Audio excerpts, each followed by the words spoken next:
The Cadillac Lyriq was introduced last year for the 2024 model, and it carries forward to the 2025s with no major changes inside of the vehicle. You're going to find 6 primary trim levels, and the differences, there's the luxury and the sport. But if you look, luxury 1, sport 1, lux 2, sport 2, etc., the feature sets are the same. It's just that the luxury versus the sport's going to have different highlights that you won't find in the luxury, and vice versa. Pricing for the Lyriq in Canada starts at around $71,000 versus around $60,000 down in the US, with the price going up depending on if you're rear wheel versus all-wheel drive, the paint choices, some interior options, and whether you're in the sport or luxe, 1, 2, or 3. So there's a price point kind of for everybody, but the Cadillac Lyriq does come at a premium price point compared to some other electrics. But as we get inside and unpack, you'll see what I'm talking about. Charging for the Lyriq is done just along the driver's side. So all you're gonna do, take that little Cadillac badge and push. Down it goes. I'm a little bit concerned about the long-term durability there, but here's the thing. Cadillac has sold north of 50,000 of these things so far, and there aren't really many user complaints or owner complaints right now, so I think that's a good thing. It's got support for level 1, level 2, or for level 3 DC supercharging. As a default, the level 2 charge rate is going to be 11.5 kilowatt, but you do have the option of increasing it to 19.2 right from the factory. But there is a downside, and that's that the improved 19.2 is going to negatively impact your overall range. But the charge times inside of the ride all over the place, depending on if you're level 1, 2, or level 3. I don't have a level 2 charge station at home, so to go from 0 to 100%, this has a 102 kilowatt hour rated battery, which means that I'm looking at 102 hours to go from 0 to 100%. So do you look at a level 2 charge station? It's gonna depend on you and how much you drive. Because if you're only driving 20 or 30 kilometers, like 15 miles a day, you could get away with just a regular wall plug at home. But if you're going 40 to 50 kilometers plus, you're gonna probably wanna look at a level 2. You are also going to find a 20-foot charge cable right from the factory that has support for both level 1 and for level 2 charging. And when you look at the overall range inside of the ride, rear-wheel drive is going to have better range than the all-wheel drive, but not by much. So inside of the all-wheel drive version, you're maxing out at 513 kilometers or 319 miles. And then when you compare that to the rear-wheel drive, it's like less than 1 or 2% difference. So for me, I would probably go all-wheel drive. You get more power, you get slightly less range, but I think that that's a pretty solid trade-off. You are going to find the Lyriq either rear-wheel drive or all-wheel drive. This is the all-wheel drive variety, so let's just do a little. Oh, it's so smooth. Just so buttery smooth. Oh, that's so nice. Oh. And then let's do a little 180 here.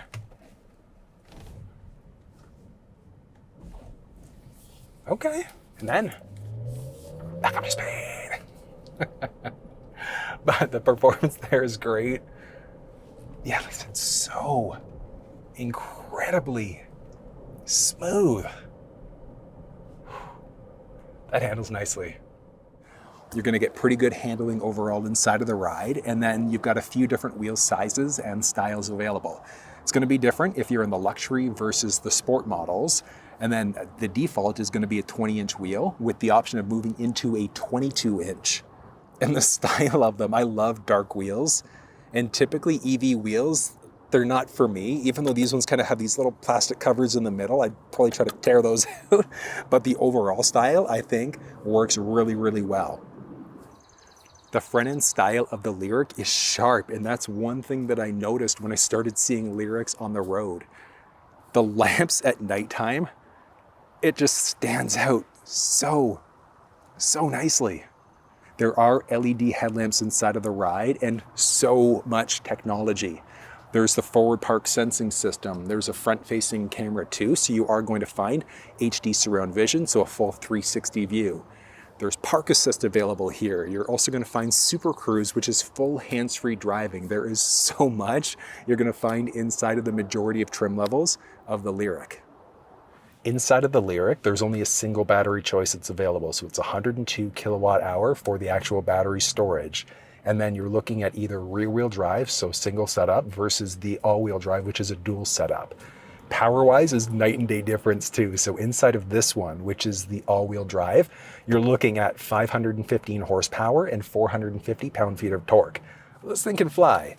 So let's get back up to highway speed here, but first, I'm gonna go into sport mode. And we'll go in 3, 2, and...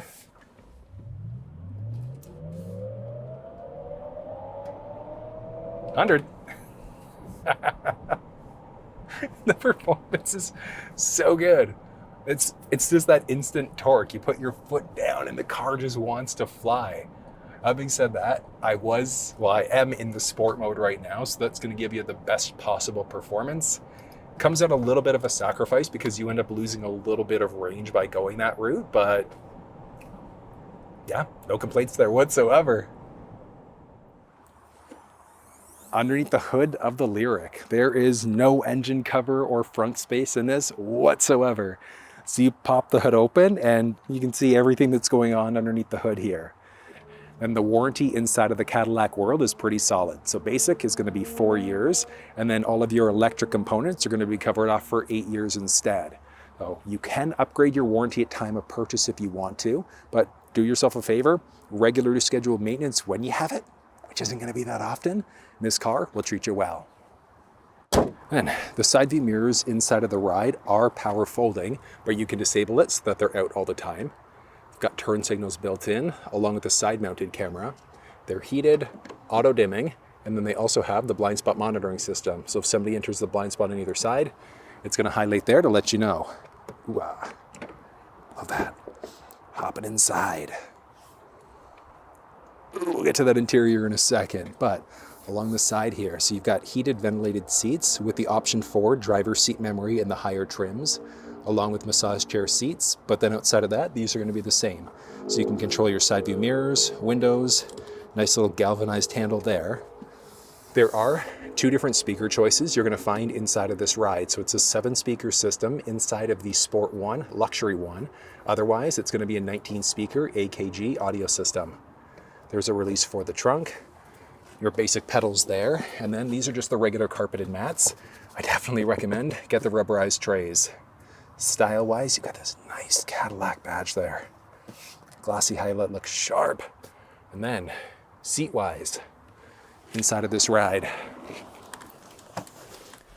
Ooh, is nice. Now, a few different types of seating material available. Now, the seat comfort is definitely there. Oh, this is nice. Oh, that's good. Okay, hold on. Space-wise, with the seat as far down as it's going to go, up overhead, I've got 3.5, 4-ish inches of headspace. So there's a pretty solid amount of space inside of the Ride. But yeah, the seat is comfortable. That's nice. Now, one thing I like about this, in other Cadillac and GM vehicles that are electric, there's no traditional push-button start. So you hit the brake in order to start. But inside of the Lyriq, bam!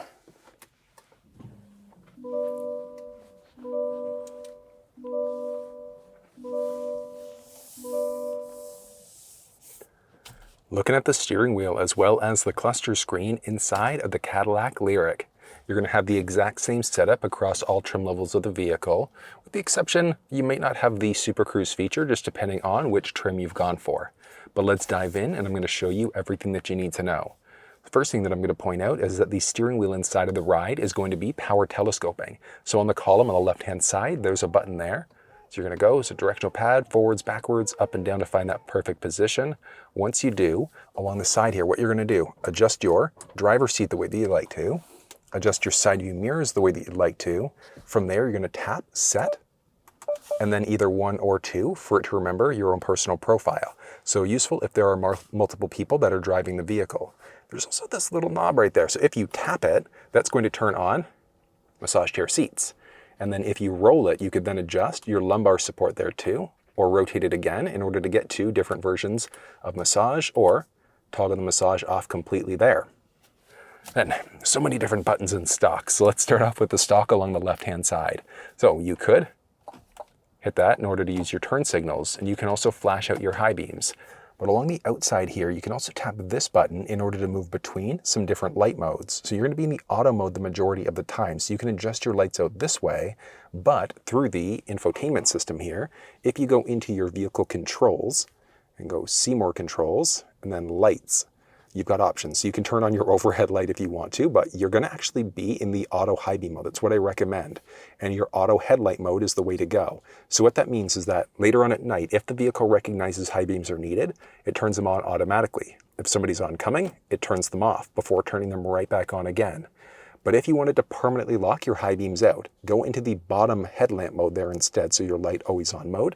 You could then push away in order to get those high beams going, pull towards you in order to turn them off. It's just that, like I said, you're going to be in the auto mode the majority of the time. It's definitely the way to go.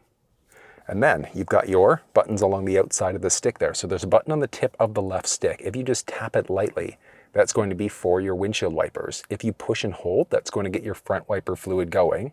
And then you could use the little rocker in the middle in order to figure out that wiper speed. You've got one on the right-hand side, and that's going to be for your rear camera washer. Stick along the left-hand side is your shifter. So foot on the brake, pull in towards you to go into neutral, all the way up for reverse and release, drop down and go into drive. And then there's a button at the tip of the right stick in order to put yourself into park.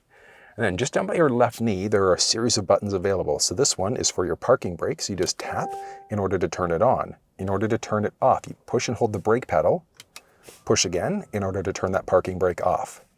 There's your lane keeping system. Auto hold. So with the auto hold setting enabled, if you come down to a complete stop, take your foot off the brake, the car is not going to move. And then you can also increase or decrease the brightness of the cluster screen. And then there's also a paddle along the left-hand side. So it's not a paddle like a traditional paddle shifter. What it does is it's actually for regenerative braking. So if you push and hold that paddle, it's similar to one pedal drive, where it's going to try to capture that charge. And eventually when you come down to a complete stop, it's going to put you into the auto hold setting. So even if you don't have the auto hold setting turned on along the left-hand side, when you come down to a stop, push and hold there until you come down to a stop completely. Then you can take your feet off the brake and the car is not going to move. And then there are so many different buttons. So let's start with the ones along the left-hand side. So you've got your different buttons for your cruise control, and then there's also a button for heated steering wheel. So heated steering wheel is the same across the board, and it's heated all the way around. And then looking at cruise control, there are technically 3 different types of cruise control available inside of the Lyriq. There's old school regular cruise, there's adaptive cruise, and then there's SuperCruise, so the SuperCruise is full hands-free driving. So in order to use the systems, you toggle it on by pushing this button, and you can see there that a little message comes on inside of the cluster screen. From there, you then push down to set your speed. You can increase or decrease 1 kilometer, 1 mile per hour at a time. You can push and hold up or push and hold down to increase to the nearest 5 or 0. So you're essentially going up faster. From there, you're set to go. You can hit the brake to cancel your speed. You can hit the cancel button there to cancel your speed. And then you just push up to resume your previously set speed. Now I mentioned there are 3 different types of cruise. So if you take the cancel button, if you push and hold it for a second, that's going to flip you in between either the regular cruise control, so that's your old school. So let's say if you set it at 80, the car in front of you slows down, yours will not brake. So you just have to be paying attention when you use that regular cruise. If you push and hold it, that's going to then turn you into the adaptive cruise control. And that's where this little gap adjustment comes into play. So it's how close or far are you away from that leading vehicle with 3 unique levels. Think of that like a 1 Mississippi, 2 Mississippi for how close or far you are away from that leading vehicle. I'm personally okay level 1 the majority of the time. You might want to be on 2 or 3, just depending on your own personal comfort level.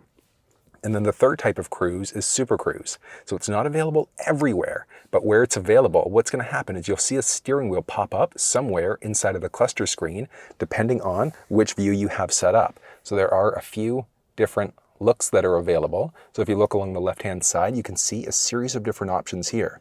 So you've got different views that are available inside of the cluster screen. So more of like a classic minimalistic look, energy look, or the traditional gauge look, which I'm normally a fan of this gauge look. From there, you can also hit this in order to look at different trip counters. In order to reset any of these options, all you're going to do is just push and hold. That's going to recenter you back out. So there are a few options there, or just like a blank screen. So if you didn't want anything showing up on that side, You can adjust it out that way. And then you can also tap here in order to get to your different light modes.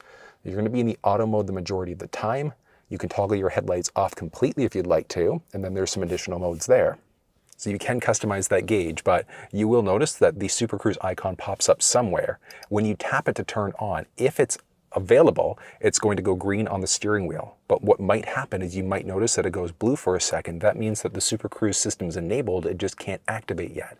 Once it's available to activate, it's going to go green here, and then you can take your hands off the steering wheel, feet off the gas and the brake, and the car is going to do everything.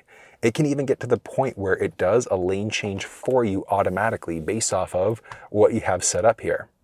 If you go to your settings and then vehicle, you've got SuperCruise lane change. So with the SuperCruise system, if you've got the SuperCruise system actively enabled, with the automatic lane change, if the vehicle recognizes that the lane that you're in, people are going too slow, it can hit the turn stalk and move you over automatically.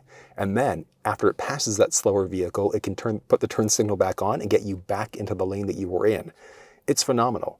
There's the turn signal activated. So if you've got SuperCruise turned on, you then hit the turn stalk to go left or right. It'll check to see if there's anybody next to you, and then it'll shift lanes for you automatically. And then there's just off, where it's a manual lane change. But honestly, the automatic is pretty neat. If you've got the automatic going and it starts to change lanes for you, if you go the opposite way, it's just going to cancel out that lane change that it's attempting to do. But the turn signal activate is good. You could turn signal activate and have the vehicle change lanes for you. It's really weird the first few times that you use it if you've never used it before, but I think it's a phenomenal system. Definitely recommend getting the hang of that system. I use at least adaptive cruise control everywhere, but knowing that you can use SuperCruise all over the place too, pretty useful. Then you've got a series of buttons along the right-hand side. Now, you've got this one, which is going to be for your media, so you can button push in order to get to all of your available audio sources. And then you're using the rocker in the middle here in order to go up and down, pushing in the middle in order to select whatever source you'd like to. Then you can also use this up and down in order to jump between all of your favorited radio stations. From there, just tap one of these randomly. You've got your volume button, so you can adjust your audio this way if you'd like to. There's also a little scroll wheel along the right-hand side to adjust your volume that way too. You could use this in order to do things like change songs, radio stations. You can navigate using your voice. You can control your climate using your voice and so many other things. So I recommend getting used to this feature. If you have a phone set up, you could then do a push and hold, like long push, and that's going to activate either your Siri or your Google Assistant, depending on whether you're iOS-based or if you're Android-based. From there, you can answer or hang up on a phone call. If you've got audio going, you can also push this button in order to mute out your audio, bring it back again. You could then also push up and down this way to jump between all of your presets. So you can adjust presets out so many different ways. Then inside of the cluster screen, you've got this little section along the left-hand side, and this one can actually be edited out. So inside of the infotainment system, if you look at vehicle status, that's going to give you a few different options inside of the ride. So you can look at a full overview, your tire information, where you could also add this information to the driver display. And that's the same thing for other things. Do you want your energy information there, air quality, etc.? So if we were to take, let's say, energy usage, you could remove it from the display, or you can add it back in. So if you just want date and time, you're just going to go to one of the active settings, add, and then remove to get date and time. But you can add any of these available options into that little part of the display if you'd like to. So you can kind of customize it there. From there, you've got the direction that you're currently facing, your current odometer, whether or not you've got that lane keeping system enabled or not. So that's the one where if you start to veer over into another lane, it's going to nudge you back into your lane as long as it recognizes the lane markings. You've got your current battery level there, so it's done a few different ways. And then you've got your different gauges, which I'll explain in a second. But your vehicle speed is there, if the speed sign is recognized, if you've got your cruise control system turned on, what gear you're in, along with the drive mode, if people are plugged in, and then your current audio. Then using the pad along this side, so again, going into your audio this way, and then just up and down to move between all of your available sources, or if you're on a basic screen there, you can then go up and down to jump between all of your setup presets. Now with the gauges here, I want you to think of the upper part of this gauge as your traditional tachometer. So it's essentially your power level. So as you put your foot down, you'll notice that this gauge goes up, so you're using power. The one down here is for braking, so regenerative braking, where the vehicle's trying to recapture that charge. So if you're slowing down fairly quickly, you'll notice that this drops down quite a little bit. From there, if you use the paddle along the left-hand side, so pushing and holding, you'll notice that that drops down quite a bit before it turns you into the auto hold setting. But it's a pretty simple system all around. I do like the full mapping cluster view. I think that looks great. And when you've got an active route going, hey Google, navigate to Tim Hortons. There's a Tim Hortons 0.3 kilometers away. Want to navigate there? Sure. And let's go ahead and start. Look at that. So you've got your full mapping cluster view there, and then you'll have turn-by-turn directions available in some screens, but the majority of them, not so much. But having that full mapping cluster view, I think that looks great. This is the infotainment system that you're going to find inside of the Cadillac Lyriq and a number of other Cadillac vehicles. This is an EV, and one nice thing is that the Lyriq actually has Android Auto and Apple CarPlay. But in this video, I'm going to show you everything that you need to know about this screen. Along the very bottom, you've got a series of selectable icons. So you've got your home screen versus kind of this more split view instead. Play, pause, radio. You can go into your media, maps, your phone. If you had a phone on the wireless charger, that would show up as being charged or charging. From there, you've got all of your basic controls. Then you've also got this button here, and that's for a glove box. So there's nothing physically on the glove box there, so you could open and close it this way. One pedal drive, that's available here too. So with one pedal drive, if you take your foot off the accelerator pedal, you slow down fairly rapidly. From there, you've got some basics along the bottom. So big one here is going to be your user profile. So you've got a few options available. The big benefit here, if multiple people are driving, if you've got maps that have been set up, phones, presets, and things like that, it would lock it into your individual profile. But you can also tap Manage Profile and then Security if you wanted to add in a profile lock, so a pattern pin or a password, which means somebody just can't look through all of the information that you've got saved to your individual profile. You can then go Profiles and Accounts in order to add a Gmail account to the vehicle directly, which gives you some other benefits that I'll touch on as we dive into the screen. There's your current connection level. You can tap there to see location if there were notifications that were available, along with the current time, which you can tap in order to be able to adjust out your time from there. Now, the icons along the very bottom, the left two are locked into place, but you can push and hold in order to adjust the other four. If you wanted to get rid of one, you can go up, swipe to get rid of it, and then if you wanted to add things back in, push and hold any icon on the screen in order to be able to adjust it out. So you can customize the bottom tray a tiny little bit. Now, one thing you might also notice is that as I'm going through the screen here, so I'm tapping, but you might also see me moving around the screen without me actually touching anything. And the reason why that's happening is because just underneath the screen, you've got a series of buttons. So you can use this to adjust your audio. You could hot button push in order to get into your different media, answer, hang up phone calls. You've got your navigation. There's a basic back button and then a home button there too. And then you can also take this big dial in the middle and then you can move between any of the options. So you can move up or down as necessary. And then if you push the big button in, that essentially acts as an OK button. So on this one, you've got your drive modes, and there are a series of different modes available. So touring is more of like your day-to-day comfort driving. Sport gives you the best possible performance inside of the ride. It's going to use up a bit more battery though. You've got snow ice, which is going to play with your traction and stability control. And then there's a unique My Mode, which gives you the option of customizing the mode to something unique. So maybe you want your steering to be stiff. Maybe you want your brakes to be sporty. How do you want your acceleration to be? What do you want your motor to sound like as well? So you're essentially creating your own individual drive mode. But I mean, the main modes there are useful. I love the sport mode though. And then you've got Google Maps because this is a Google-based device. So inside of Google Maps here, you've got a series of options. If you're signed into your Google account here, if you've been signed in on your phone and you've been searching for addresses through Google Maps, that's going to pull in any addresses that you search for here. You can search using your voice, so you can search by GPS coordinates, point of interest icons, things like that. You can tap the icon here, so the settings icon to look at route options, so avoiding highways, ferries, toll roads, etc. You can mute out notifications. Do you want alerts, all notifications, etc. So muted means you won't get notifications when you're coming to an upcoming turn. Alerts means you'll just get a chime. And then unmuted means you'll get a little chime when you come to an upcoming turn. And then it's also going to tell you that you've got an upcoming turn. You can hit this in order to be able to go to different views, so north up view, etc. You've got full pinch to zoom capabilities. You can zoom in and out this way too if you'd like to. Recenter it back in on you. Now, in order to search for addresses, so you can search this way if you want to, which is kind of old school, you can also use your voice. So you can tap the voice command prompt on the steering wheel, or you can also say, "Hey Google, navigate to Tim Hortons." There's a Tim Hortons 0.3 kilometers away.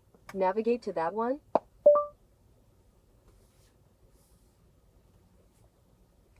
There we go. So you can see here, actually, why I'm doing this, let's actually go over to one a little bit further away. So we go to number 6. You can see that there are different routes available. So if we take this option here, so you've got start or this little feller, that's going to let you change between any of the available route options. You could look at other route options too, so avoiding highways, toll roads, ferries for this specific route. And back, you can add in an additional stop too. So I don't know, maybe you wanted to choose an additional destination where you wanted to go and maybe charge up.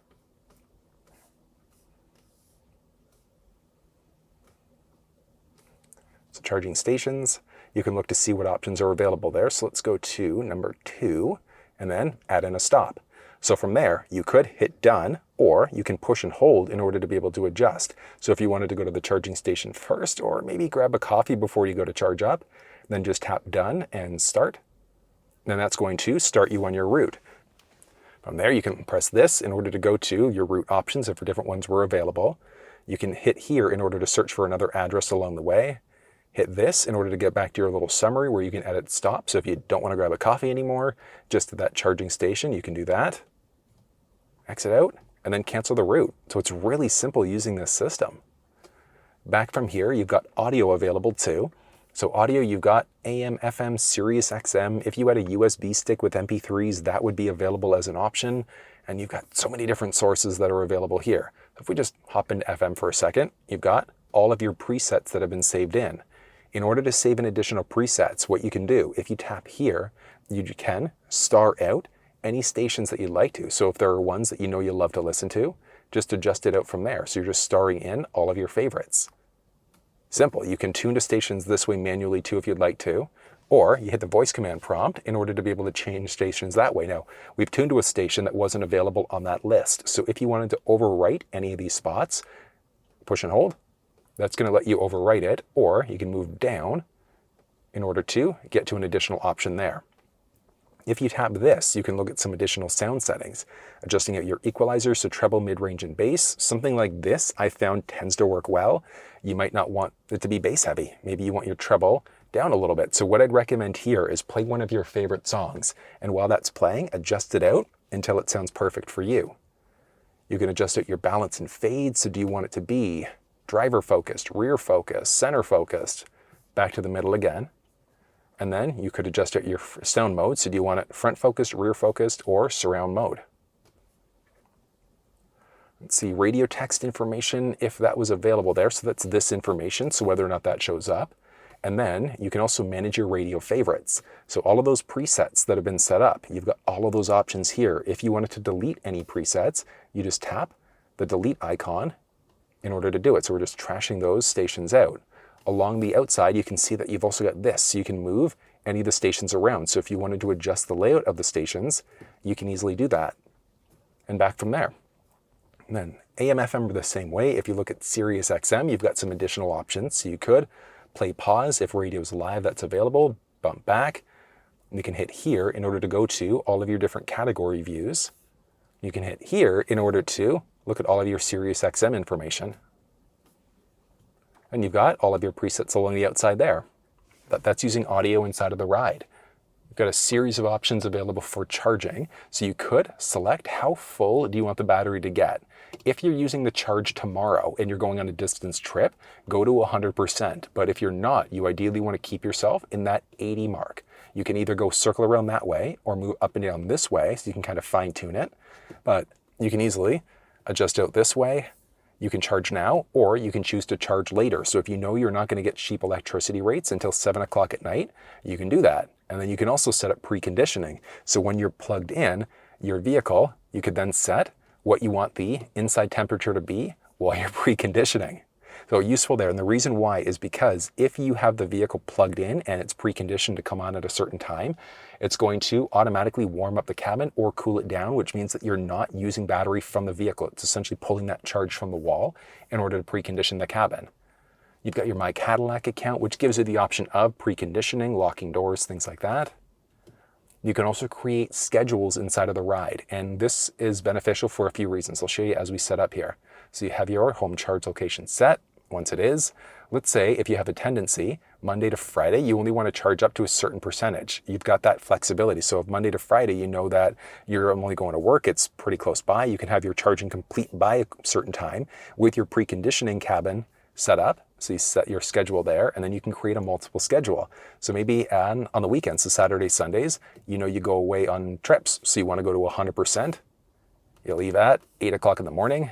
You can set up multiple schedules, and you can jump into any of these schedules and delete it if you'd like to. And let's go delete again and delete. So you can set up multiple schedules so that when you plug in, it can charge up during different times. You've got your home charge location. Are you level 1, level 2, etc.? You can also prep for fast charging. You've got your preconditioning temperature and then your preferred charge times. So do you want to charge up during certain times only? Let's go ahead and add in a phone. So you've got Android Auto, Apple CarPlay, and then phone where you can go in order to see if any devices are connected. So we go manage phones, nothing's connected.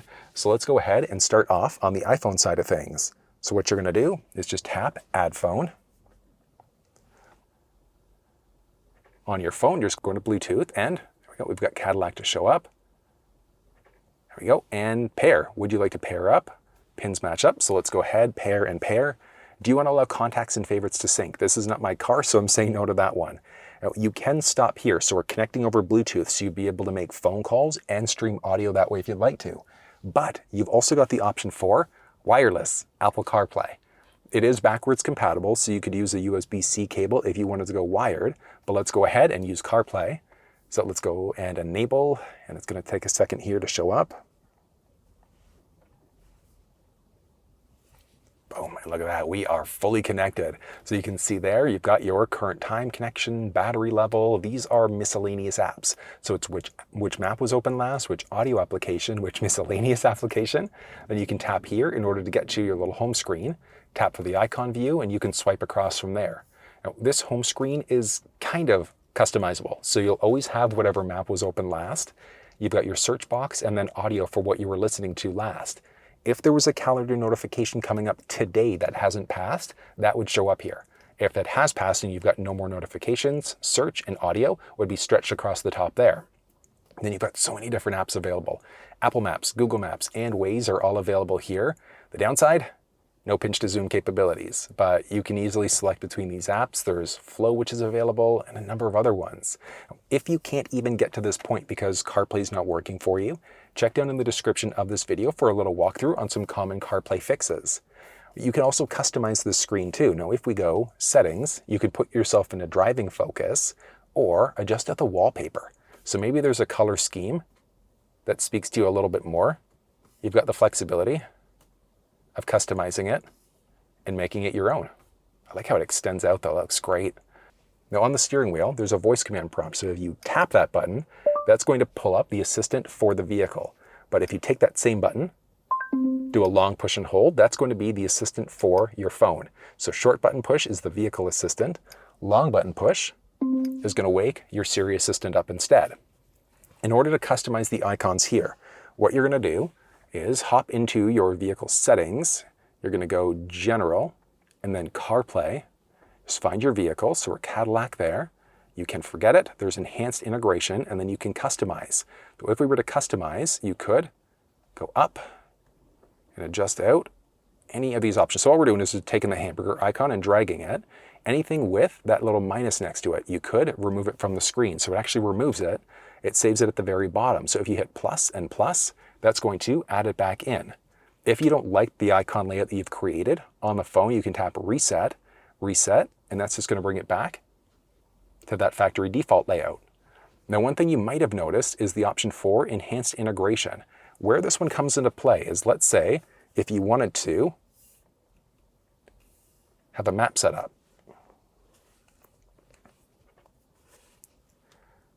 So you've got your map set up specifically for your phone. Now, if you were to then hop along the side here and go into, look at that, your map view, you've got enhanced integration. So it's pulling maps directly from the phone and showing it off inside of the cluster screen. So rather than using factory navigation, so Google Maps built into the device, you're running Google Maps based off of your phone. I love that this is available inside of this ride. So enhanced integration is not available across the board, but them including it inside of the Lyriq, I think is fantastic. Look at that. Nice and simple. And when you turn it off, it just defaults it back to factory default layout for navigation inside of the cluster screen. If you hop back home, that's going to bring you out of CarPlay. You can tap the CarPlay icon or the CarPlay icon there to get back into your device. Along the bottom now, there's the swap icon. So if you tap that, that's going to bring you back up to the phone that we've connected. You can disconnect from CarPlay. So CarPlay is hooked up over Wi-Fi. So we're disconnecting and reconnecting over Bluetooth for Bluetooth media and for calling. So that means that we're not using maps from our phone anymore. It's strictly going to be for phone calls. You've got the option of being first to connect if multiple phones are connected, disconnecting, or forgetting. But that's how you set up Apple devices inside of the Lyriq. Setting up Android devices inside of the Lyriq is a pretty straightforward process. You're just going to tap plus there. So if you weren't on this screen, let's say if you were back home, you could go to your settings, connections, phones, and then plus. Let's go ahead, switch phones because I'm currently connected to this one. And then on your device, you're just waiting for Cadillac to show up. Oh, let's go ahead, helps if I hit scan. There we go, Cadillac shows up there, and giving it a second. PIN numbers match up, so let's go ahead and pair. And you can stop here. So you're going to be connected over Bluetooth for phone calls and for audio. But if you wanted to use wireless Android Auto, you could. But before that, once you've connected, do you want to allow access to contacts and messages? So this is not my car, so I'm saying no to that one. But let's go ahead and use wireless Android Auto. So just going to connect through. It's going to take a second here. And look at that. 3, 2, 1 on your phone. Welcome to Android Auto. Let's go ahead and continue. And we are fully connected to the device here. Along the outside, you can see the current connection and the battery level, your maps with some miscellaneous applications. You can tap this in order to get to your assistant for your phone, or do a long button push on the voice command prompt on the steering wheel in order to launch into your phone assistant. You can swipe across there. If you wanted to get full screen Google Maps for your phone, you can tap the map icon in order to do it. And that brings you up to a full screen map. On this screen, you've got the option of adjusting your icons here. So you've got your icon layout. But if you've got Waze installed on your Android device and it's not showing up inside of the vehicle here, check down in the description of this video. I've put together a little walkthrough explaining how to get Waze on your device. But to customize the icon layout here, what you're going to do, on Android Auto, you're going to search for Android Auto, go to Android Auto settings. From there, it gives you a bunch of options, but we're looking for Customize Launcher. Anything with a check mark next to it, you can either remove it or add it back into the screen there if you'd like to. And you can also do a drag and drop. So if we take the icon on the outside there and then drag and drop it, you can adjust these out any way you'd like. Now, for the changes to come into effect, all you're going to do, tap your little swap icon, you're going to disconnect from Android Auto, you're going to reconnect to Android Auto, and in a second there, we're connected, and the changes that we've made have now come into effect. So nice and simple. If you hop back home, brings you up to this screen, so you can easily swap devices. You can either be hooked up to Android Auto or Apple CarPlay, so not both of them simultaneously. If you disconnect there, you could then easily swap between devices, one way or the other, switching phones. You can hit options. So if multiple people are in the vehicle, or multiple phones, I should say, who's it going to try to connect to first? So you can set your priority there, or you just hit forget and forget in order to remove the device. And let's just do the same here. So forget and forget.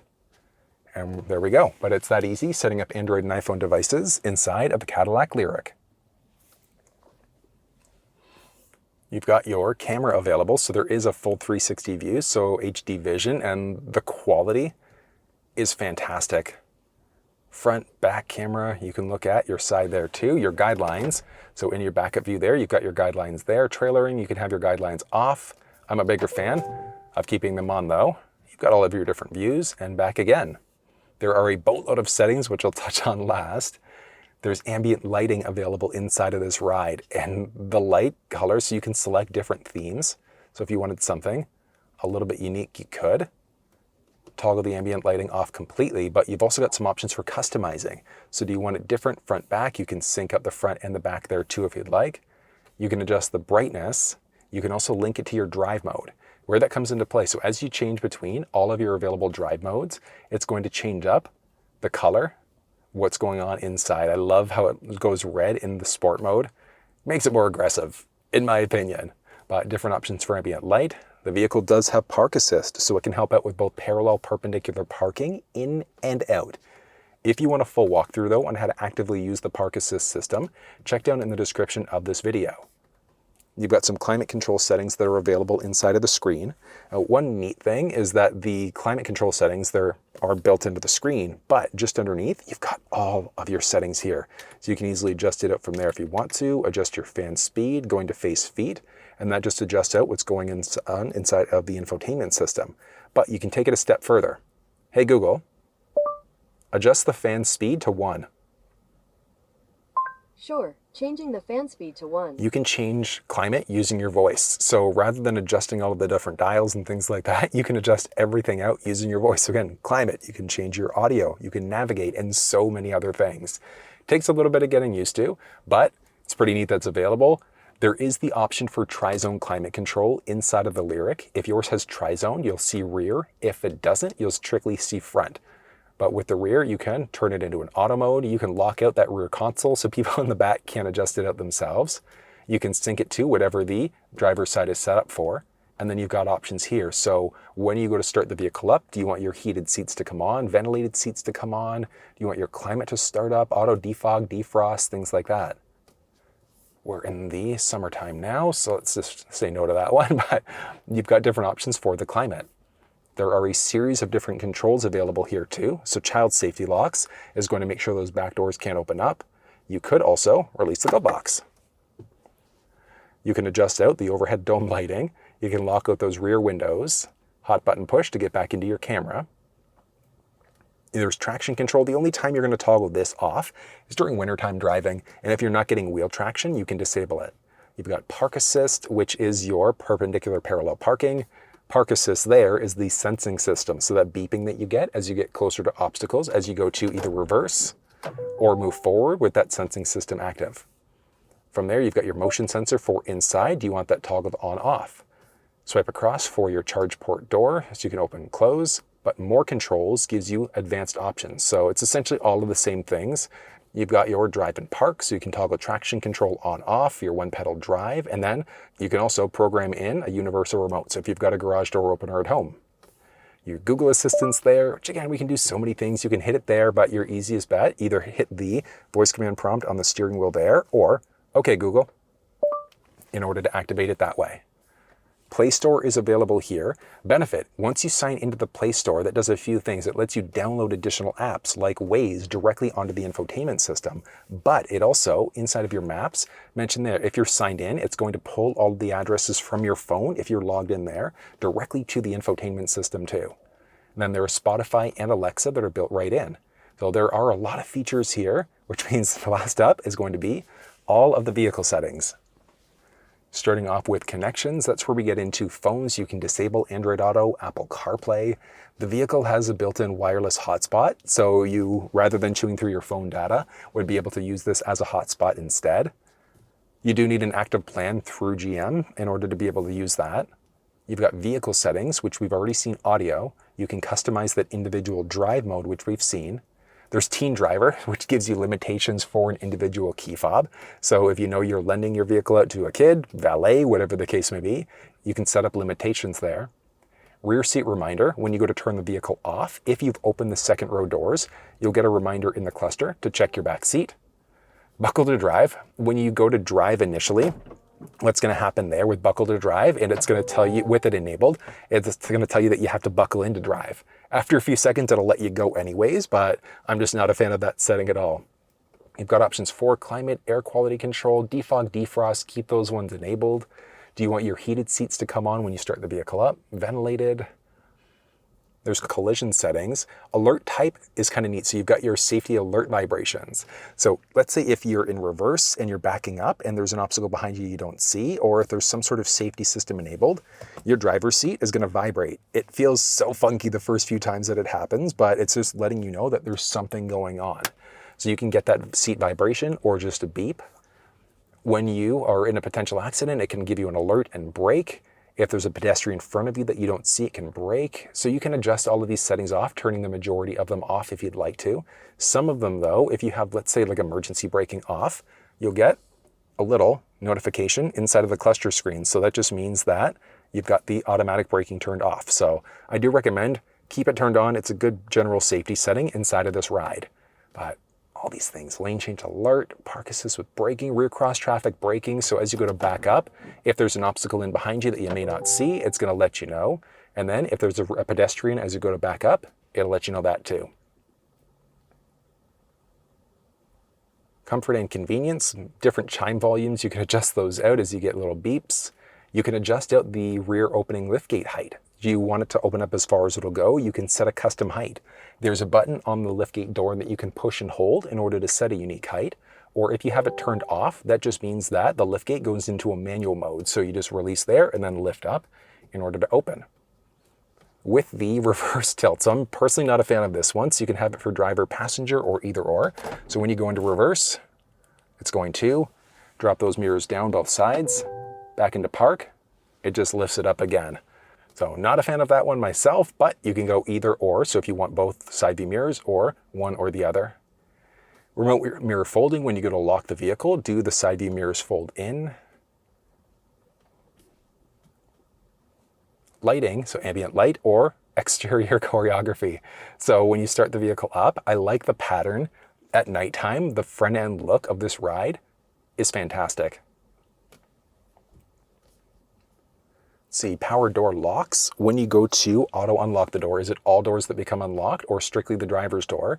You might be okay here, but let's say you go to the gym, you throw your bag in the second row seat, you'd then have to hit your fob in order to unlock all doors. Let's see, remote lock, unlock, and start. Do you want to get feedback when you go to unlock the vehicle? When you lock, do you want to get lights and horn, lights, or strictly a horn? I go for lights and horn all the time, just so that you know that you've actually locked your door. When you go to unlock the door using the fob, do all doors become unlocked, or is it just the driver's door? When you go to remote start, do you want your ventilated seats or heated seats to come on? So let's hop outside and I'll show you how a few of these things work. In order to remote start, what you're going to do is push the lock button once, circle button twice within a few seconds. That's going to start you up there. You can see all the lights going. In order to cancel the remote start, just push and hold that circle button again for a few seconds, and remote start is now canceled. There also is a walk-away lock feature. So if you have gotten out of the vehicle, start walking away, and you've forgotten to lock the doors, after a few seconds, it's going to auto-lock them for you. So it'll take a few seconds there. It's one of the nice safety settings you're going to find inside of the ride. Then you can get into the trunk a few different ways. You can double push the button in the back there to do it. You can push here in order to do it. And then there's also a foot activated. So all you're going to do, swipe your foot in the back, take a step back, and up it goes. Now, you've got the flexibility of being able to set a custom height here too. So you can drag it to whatever height you'd like to. And then the button on the outside there, if you push and hold it for a few seconds, you've got that chime, and now it won't open up past that point. Then you can easily close that way. Then there's one other, well, it's technically two other things you can do with the fob. The first one is rolling the windows down. So if you double push the unlock button, hold on the second press. Watch this. Down they go. And that's all four windows along the driver and the passenger side. And then you can also reverse the process. So if you push the lock button twice and then hold on the second press, watch this. 1, 2, and hold. Back up they go. I love it. That remote window operation is such a useful feature. Let's see, key vehicle. Do you want to get reminders if you've left your key inside of the vehicle? Yay, nay. Your seating position. Do you want entry exit memory? You got to turn the vehicle off. It's going to actually back the seat up for you to get in and out a little bit easier. I'm personally not a fan of that one, but you can set your own unique memory settings there if you'd like. And then there's also a transport mode. So you can get some notifications. Honestly, some of the stuff, it's a lot. I'd probably just recommend avoiding the screen unless you want to get into some notification settings. You've got different app options available too. This is honestly probably a little bit more advanced for most people, but you can see which apps are available and then dive into permissions to adjust them out for each app. You can adjust the date and time. So do you want that military time instead? So 12 versus 24-hour mode. The time zone and then your time are grayed out because you're in the auto mode. So the only time I'd recommend this is if you live somewhere where you straddle a time zone and it's constantly flipping you from one time zone to the next. So you can adjust that out. It's the same thing. You can set up the date and time manually there if you'd like. You can adjust out the display, so you can adjust out your mode there. Light or dark or auto. So auto means it flips you between the light or the dark, just depending on how bright it is outside. With your cluster, do you want to get turn-by-turn graphics? So if you've got a route going, you'll get your turn-by-turn notifications there. You can toggle the display off, just button push to bring it back to life again. There are some options for sounds, maximum volume limiter. So if you've got your audio cranked, you go to turn the vehicle off. What level do you want the audio to be set to? See profiles and accounts, which we've already seen. So as you go to log into your Gmail account, things like that, that would show up. You can delete your profiles. There's accessibility options for closed captions. Assistant and voice, so you've got the option of adjusting a few things out. So you can adjust your language. You can have it listen for, hey Google. So you'd be able to adjust things out using your voice rather than hitting the command prompt on the steering wheel. Do you want to get message summaries as they come in? Nothing else exciting there. There's security information. Again, getting into that profile lock so multiple people are driving, or even just for general safety. I recommend setting up either a pattern, PIN, or a password.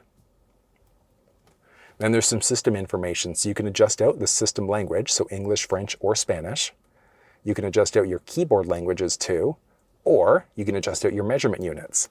So where that comes into play, switching between US or metric, you can see it adjusting there, and then even the climate down low as you move between those different options. Reset options, you've got either the option of resetting the vehicle settings, you can erase the infotainment data as well. So if Android Auto, Apple CarPlay aren't working, things like that, you can do a full reset. There's a way to do a soft reboot. I'll show you towards the end of the infotainment walkthrough. Storage information, so if you're downloading apps and things like that to the vehicle, you can see how much space is available. There's basic about information, legal info, so nothing else exciting there. I like this. You do have the option of adjusting the icon layout here too, which is something I didn't point out. So if you wanted to, you could just push and hold. Once it's loose, you can start dragging it around to any of the other open spots. So you can really customize the screen in order to make it your own. And then let's say if Android Auto isn't working, Apple CarPlay is not working, the screen's bugging out on you, glitching out on you, you could go into your settings, your system there, and then reset and do a full reset, but that's going to remove everything from the vehicle. What you want to do instead, on the steering wheel, you've got your answer hang up on a phone call button. If you take that hang up button, you're just going to push and hold it for a while, like 10 to 12 seconds. Just keep on hanging on. And what we're doing is entering a soft reboot cycle. It's the same thing as if you were to restart your phone, your computer, things like that. We're erasing the cache. So eventually, what's going to happen? You come up to this screen. Recovery mode means that the vehicle is going to disable any apps that you've downloaded, and then you can do a factory reset. But what you're going to do is nothing. And the reason why. In a second there, it's just going to reboot for us. There we go. So what it's doing is it's entered a soft reboot cycle now. So what it's going to do is essentially reboot the screen. So it's the exact same thing as if you were to reboot the phone, but that should solve the majority of issues that you're facing. So if your phone's not connecting properly, if there are issues with maps, profile settings, things like that, you're going to try that soft reboot setting first. If that doesn't work, your next step would then go into your system, reset, and perform that full factory reset. If that doesn't work, then you'll have to take it in to your dealer. Got this nice galvanized highlight all the way throughout, some cup holders there.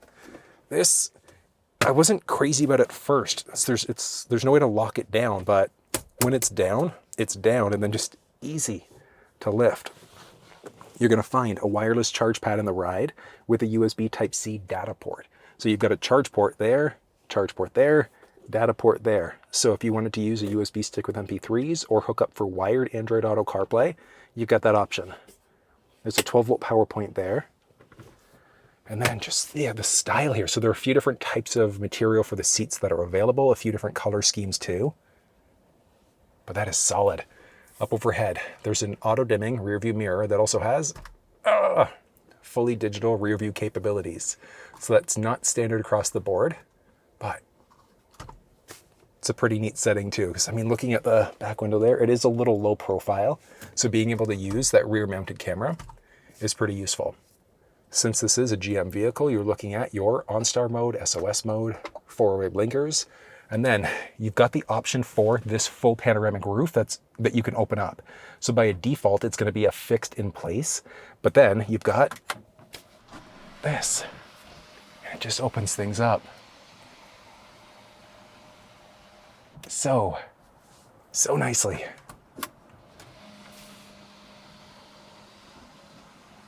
The fixed glass is nice, don't get me wrong, but being able to actually open and close the sunroof, I love it. Love that functionality. From there, you've got a little ticket receipt holder on the outside, nothing on the in, that little vanity mirror with the lights built in. And then this little feller stretches out to block all of the sun that's hitting your face. But the visibility here inside of this ride is great. Shouldn't run into an issue with that pillar there. Like the highlights here. It would be nice if this was a true wood. It looks nice. I'd maybe 3M carbon fiber wrap it myself, but I mean the galvanized highlights there, they look solid. And then because this is a traditional push start, it doesn't turn off when you open up that driver door. Back here, speakers all over the place. Got that galvanized handle, basic controls for your doors, windows, etc.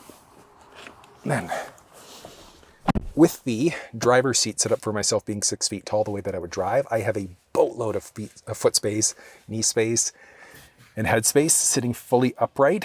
It is a little tight, so my hair is just touching. So I'm 6 feet tall again, but I don't know. It's tight, and the seats, they can't be reclined at all, so they're locked into place there. I can fit back here. So I mean, really, like if you're 6 feet or under, you'll be okay in the second row. If you're taller, you're gonna probably have to slouch forward in order to comfortably sit back here, but there's space at least, which is good. There's no hump in the middle, so really, you can fit 3 full-size adults in this thing. And yeah, the middle seat there, I've got a little bit of headspace, which is nice. And the middle seat is not comfortable by any stretch. It's the forgotten seat every manufacturer. Yeah, no complaints. It's there. It is there. And if you need it, you've got your tether point, or anchor points, I should say, down low with the tethers in behind the seats. There are some cup holders built right into the seats. So earlier there's a handle and a light. Map pockets behind both the passenger and the driver's side. And then overhead here, handle and a light there too. Then you've got this. So a nice little control, which can be locked out through the infotainment system. So people in the third row are fighting, they can't control this. There's at least dual zone climate control, so different for the driver passenger. And then the rear would be based off of the driver's setting. But this has tri-zone, which means that it can be set up differently for people that are in the third row. So you've got your settings there. There's the option for heated outboard seats, strictly the outboard. So the middle seat there would just never be heated. But you've got basic controls, your vents there. Down low, 2 USB Type-C power points with a traditional wall plug. Back there too. The rear end style of the Lyriq, I think, is pretty sporty. There's a teeny little spoiler over top, and then you've got this nice design that goes down towards the back end, that tapered look. It works. You're gonna find LED lamps inside of the ride, high and low, and then so much technology inside of this ride too. There's the reverse park sensing system along with a backup camera, and then there's another camera mounted a little bit higher up in some trims, and that one's going to be for a fully digital rear view mirror. Then towing inside of the Lyriq is possible. You're maxing out at 3,500 pound towing capacity. So One thing to note about towing is that in any car, whether it's an electric or even a regular internal combustion engine, you are looking at negatively impacting your overall range inside of vehicles when you tow. How much it gets impacted is going to depend on how much you're towing and your driving habits, because if the light goes green and you gun it, you're going to use up more battery in comparison to somebody who granny drives it and is pulling nothing. But just know 3,500 pounds is the max towing capacity. And then getting into the trunk can be done so many different ways. There's a button along the driver's side door that you can push. You can use the key fob to do it. The Cadillac badge in the back, you can actually push that in. It's a big button in order to open up the liftgate. And then you've also got a foot activated liftgate. All you're gonna do is walk up to the back, swipe your foot. It's kind of like this sweet spot you have to hit. Foot activated power. Useful. Then along the right-hand side, you're not gonna find anything but a light. Along the left, you're gonna find a light, a 12-volt power point, and then power releases for the second row seats. But before we get there, there's a little storage tray in the back you can lift up, and you've got this nice case that holds the 20-foot charge cable that you're gonna find right from the factory. Now you can release the seats from the back here using the buttons. You can also easily access them from the second row, so if you don't need to get into the trunk, then if those buttons don't work for whatever reason, it's just a power release down. It's still manual back up, but all you're gonna do is take the button along the top, push, and down they go. Now there is a great amount of space inside of the Lyriq. Then the cargo measurements that you're looking at here, the ones specifically behind the first row, go from right where that trunk door would close to just in behind the little console armrest between the first row seats. So if the driver's seat, passenger seat were forwards or backwards, you'd gain or lose a little bit of extra space. But you can fit plenty of junk inside of this trunk. And then one neat thing about the liftgate is that you can set a custom height. So if your garage doesn't go open to a certain point, you can select however high or low you'd like it. There's a button along the outside there. You're just going to push and hold. And now it's not going to open up past that point, which I think is a pretty useful setting. All right, so far I've enjoyed this car, and let's do a little bit of en route handling here.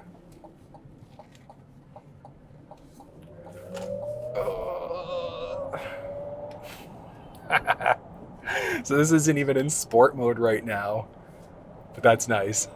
Oh, that's nice. It handles well, incredibly quiet. Yeah, so pickup speed there was fantastic. The car is incredibly quiet. And one thing that I love, SuperCruise, full hands-free driving. It's great. So inside of the Lyriq, you're going to find either traditional, so old school cruise control, there's adaptive, and then there's this full hands-free. I'm a big fan of the SuperCruise hands-free driving. It's available on highways, interstates, and then some other roads too. Oh, this is nice though. Headrest is good, cushion's good, back is good. There's no way to adjust the bolster of the driver's seat, which is something I would like to see. But it does have massage chair seats, which is nice. And then if you just look at regular driving, the interior of the Lyriq is incredibly quiet. Like you get a little bit of just that like dull ambient road noise, but outside of that little bit of like ambient noise, really quiet inside of this cabin. Back up to speed.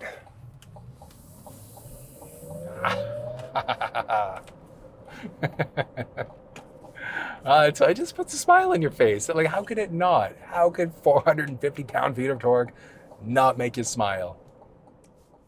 And that was everything you needed to know about the Cadillac Lyriq. You can find all of the build details for this one down in the description, along with links off to Cadillac Canada and US. But if you found this video useful, give it a thumbs up, share it with someone if you think they might find it helpful. And until I see you next time, take care.